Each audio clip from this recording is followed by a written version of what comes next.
The latest Pompey news, updates every day from the Pompey Sound news desk. John Messino says that Callum Lang has made such a good job of playing in the number 7 shirt on the right wing that he's considering making it permanent.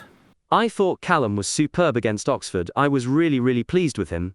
He was direct on the right and straight away got at the fullback and caused him a lot of problems. Sometimes when you have wingers capable of doing that, it gives you a nice buzz as a head coach. He probably did everything we wanted. His work rate was superb, and it's one of the reasons we decided to take him off late in the game. We knew the physical output. You don't need to see the GPS stats to realise they were excellent from Callum, and we wanted to protect him. I guess he's playing out of position, but I don't think it's really out of position for Callum, even though he has played 99% of time as a 10 for us. Maybe once last season he played on the right wing at Blackburn. It was just one of those decisions we made in the last couple of weeks. We wanted to see how we could accommodate both of those players. They are really good players. They both can't slot in as a 10 unless we change formation, which we aren't going to. With the options we have across the front line at the minute, we thought it was a really good opportunity for Langy to do it. Yeah, you see, but Segacic can also play wide on the right, can't he? The two of them are very similar players, and what that means is that during the course of a game, if they both start, they could swap. If there was a good reason to make that swap, and John Messino will be the best person to make that judgment. So that will keep us thinking. But of course, the other thing that will keep us thinking that we learned this week is that John sometimes lies. Okay, he's not economical with the truth. He said it himself. Sometimes I tell lies in order to steal a march on the opposition. So what we find ourselves doing in the wake of that information, and our interest in this will begin to subside shortly, but in the wake of that information, we are examining everything that he says with a suspicious pair of ears, are we not? I think he's been honest about this one, though. What do you reckon? There are strong rumours emerging in the football world that Hull are about to sell Abu KAMARA. However, before Pompey fans get their hopes up, the rumour goes on to claim that he is being sold into Spanish football. The club in question is not one of the big Spanish guns, but an outfit entitled Deportivo Getafe. KAMARA ended the previous season on a low note, with Hull having allegedly failed to come up to championship standard. He had famously ended the season before that on a huge high, having been a key figure in Pompey's title-winning League One side. The word at the time of his transfer to Hull was that the player himself had little say in the matter, as Norwich accepted a cheque for £4.5 million, a sum of money Pompey were never going to stretch to. The present rumour is that Hull have knocked £1 million off his valuation, meaning Getafe are having to pay £3.5 million for him. If and when the rumour is confirmed, it's likely that a sprinkling of Pompey fans will be seizing the moment to continue to beat the drum for greater club expenditure. Oh yes, they'll do that all right. So what's the status then of Abu KAMARA if the rumour is true that he is moving to a club called Getafe, who we've heard of, haven't we, vaguely? They sometimes crop up in minor European competitions. I'm lucky enough to have been on a football trip to Madrid, spending some time there. And from what I recollect, and don't pull me up if you Google and I've got this slightly off, Getafe is like a suburb of Madrid. Obviously, the two giant clubs in Madrid are Real Madrid and Atletico Madrid. And it was Atletico that I was lucky enough to spend some time at. Getafe is a suburb then, an outlying suburb of the wider community of Madrid. But very much the poor cousins of those big ones. I think there's another club in Madrid as well. Madrid is not as blessed with clubs as London is.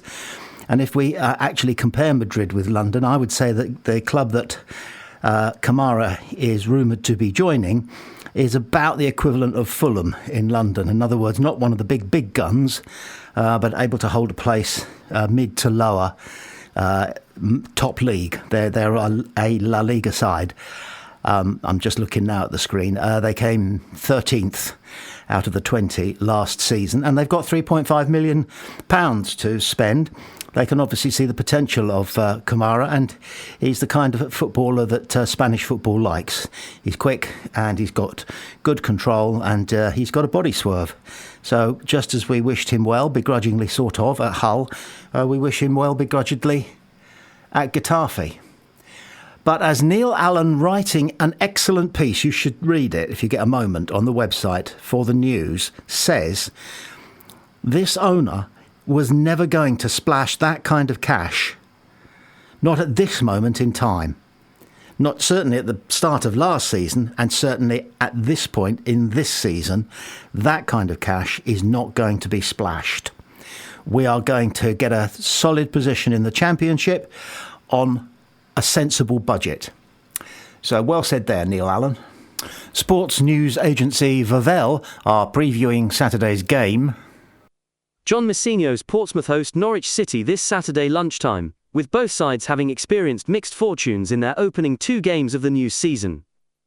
The Fratton Park outfit opened the 2025-26 Sky Bet Championship campaign with an impressive 1-0 away win over Oxford United, before a heavily rotated 11 was dumped out of the Carabao Cup at the first time of asking by League One side Reading on Tuesday.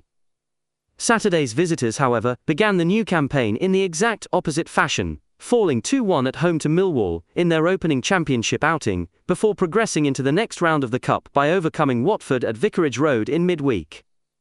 Liam Manning's side were by no means totally outclassed last weekend, but lacked any sort of attacking cohesion in what was their first competitive game under the new head coach.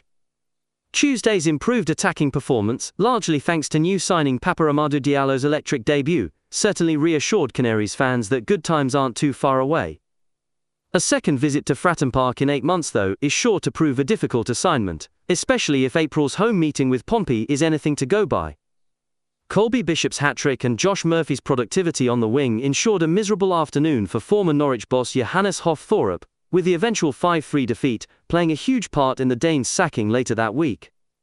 That same win ensured Portsmouth's Championship status for this current season, but after 3 points on the opening day this time out, Messinio's side will surely have their sights set on more than just survival this year. Pompey skipper Marlon Pack remains out, having missed last week's opener with a knee injury. Portsmouth's hometown favourite is expected to undergo surgery in the coming days, which will likely rule him out for a period of up to 6 weeks. Murphy, who was one of the stars of the show on his return to Carrow Road in April, also sat out on Saturday, having suffered a minor hamstring injury in Portsmouth's final pre-season outing against Pexwolle. However, the 30-year-old is expected to return for next week's trip to West Bromwich Albion. The timeline on Harvey Blair's return is less clear, the winger having picked up a hamstring injury of his own all the way back on the final day of last season. Matt Ritchie and Abdoulaye Kamara will continue in their absence, with both making it clear they intend to leave Portsmouth this summer. And it's good to be reminded of Colby Bishop's hat-trick that time. We must never forget how valuable he is to us, and he would be the first person to say that he should be 1 goal to credit this season already. He was through 1-on-1 against the keeper on last Saturday, and it was saved. And he will no doubt have been thinking about that 1-on-1 situation and maybe replaying it. It's been posted from various angles. It seems as though the keeper just did a good job of crouching and doing the star thing, the Peter Schmeichel star thing, but doing it low down.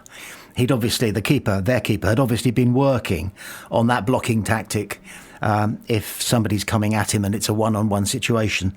And we know that Schmidt is good at that. He's getting credit elsewhere this week from our goalkeeping coach for being perhaps one of, if not the best goalkeeper in the Championship.